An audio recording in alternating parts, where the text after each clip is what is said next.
Bienvenue sur Africa 24 dans votre nouveau numéro de décryptage qui reçoit aujourd'hui le premier magistrat de la commune de Cocody, M. Jean-Marc Yassé. La commune de Cocody, c'est la plus prestigieuse d'Abidjan, la capitale économique de Côte d'Ivoire. C'est également le siège de plusieurs institutions et la majorité des ambassades des pays étrangers. La commune abrite les hautes personnalités, à commencer par le chef de l'État. Quartier résidentiel par excellence, la commune, avec ses 132 km², est aujourd'hui cosmopolite avec de nombreuses unités industrielles et des commerces très répandus. Dans cet entretien, le maire Jean-Marc Yassé nous parle de la vision du développement de sa commune. Au menu également, actualité oblige, la lutte contre la pandémie du coronavirus. Pour commencer, quelle est votre vision de Cocody? Quel visage voulez-vous donner à la commune? Je veux redonner à Cocody le visage que le président Oufouette avait voulu donner. La commune d'excellence, la commune où il fait bon vivre, la commune où, lorsque nous estimons avoir eu un certain niveau d'ascension pour pouvoir mieux se reposer et prendre non seulement notre retraite, mais aussi être heureux et paisible en ayant toutes les commodités et tout ce qui peut avoir de bien au niveau de la commune. Cocody doit être un environnement sain. Cocody doit avoir de la vertu pour pouvoir protéger aussi notre environnement. Cocody doit être discipliné. Cocody doit avoir un trafic fluide. Et je pense qu'avec le conseil municipal et tous les collaborateurs que j'ai, je pense que nous y arriverons. Si même il faut forcer un peu la main aux uns aux autres. Actuellement, la situation est difficile partout à cause du coronavirus. Quel a été l'impact sur votre commune? Quelles mesures avez-vous prises pour y faire face? Mais merci. Effectivement, notre commune a été un peu plus impactée que les autres parce que d'abord, au niveau de Cocody, vous avez tous les cadres, toutes les institutions, toutes les personnes qui voyagent énormément. Donc, il y a beaucoup de personnes qui voyagent au niveau de Cocody, donc c'est aller autour. Nous avons pris des mesures un peu plus corsées, c'est sûr, parce que voyant que notre commune était un peu plus atteinte que les autres, il fallait être un peu plus dur et sensibiliser encore un peu plus les gens pour leur dire que la pandémie, non seulement est réelle, mais qu'il faut respecter les mesures. Donc, effectivement, les mesures ont été très dures.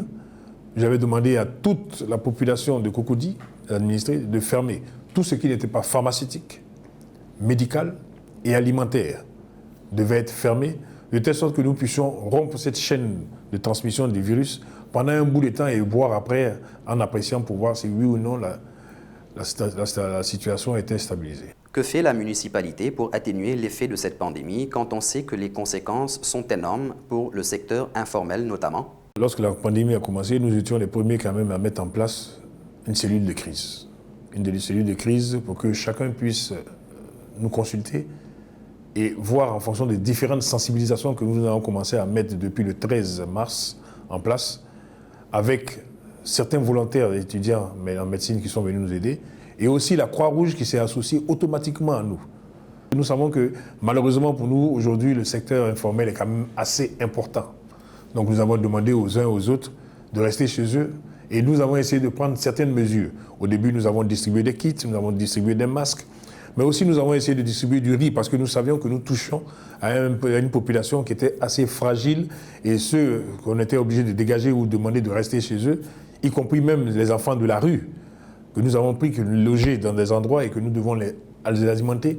Nous avons pris ces mesures pour pouvoir accompagner les uns et les autres. Ce qui a fait que le conseil municipal et moi-même avons pris la décision de nous asseoir et d'enlever toutes les taxes pour le mois d'avril. Ça nous fait quand même près de 213 millions de francs CFA.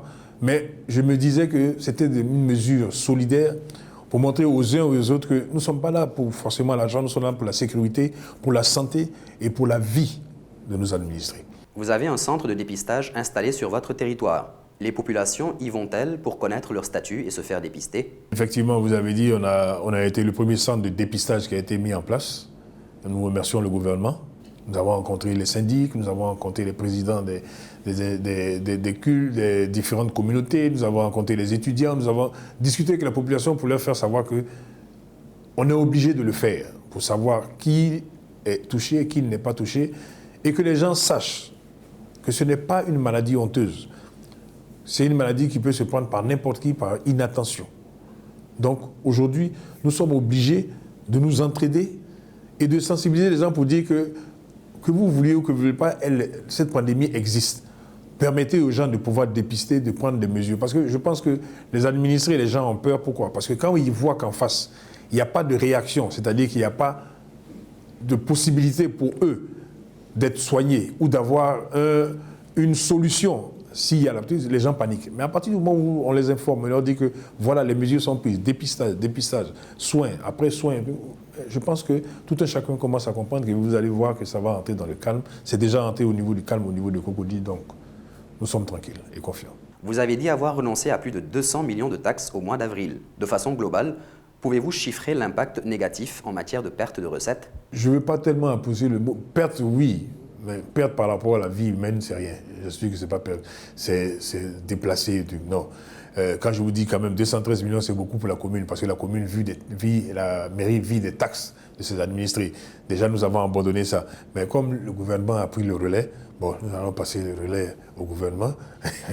qui pense, nous, on a fait notre part de solidarité. On demande à tout un chacun, y compris même les sociétés qui sont sur la place, de faire, chacun doit faire sa part de solidarité, son geste, pour pouvoir aider les uns et les autres. Si les mesures ou si le système nous permet, rassurez-vous, nous ferons d'autres mesures pour pouvoir aider, parce que l'important pour nous, c'est d'avoir nos administrés. Et s'ils sont en place, ils peuvent dire qu'ils payent les taxes. Et sans administrer en face, personne ne payera les taxes. Donc, pour nous, il est mieux de les préserver. Au terme de cet entretien, quel est le message que vous voulez qu'on retienne? Le message que je voudrais qu'on retienne, c'est que il faudrait que nous respections d'abord toutes les mesures qui sont mises. Les mesures de prévention, lavage des mains, distance, le port de masque, parce que ça vous empêche de contaminer l'autre et l'autre de vous contaminer.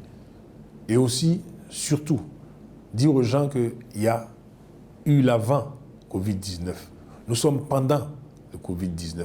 Certes, nous devons nous remodeler, voir notre façon de fonctionner, voir notre façon d'agir, de consommer et tout. Il y aura l'après Covid-19 que nous devons préparer, parce que je pense qu'au niveau économique, ça va être un peu terrible pour nous. Il y a beaucoup de sociétés qui ont été touchées. Quand vous regardez déjà au niveau des gens du tourisme et tout, ils sont énormément touchés. Il n'y a plus d'avions qui bougent, il n'y a plus de gens qui peuvent aller se promener.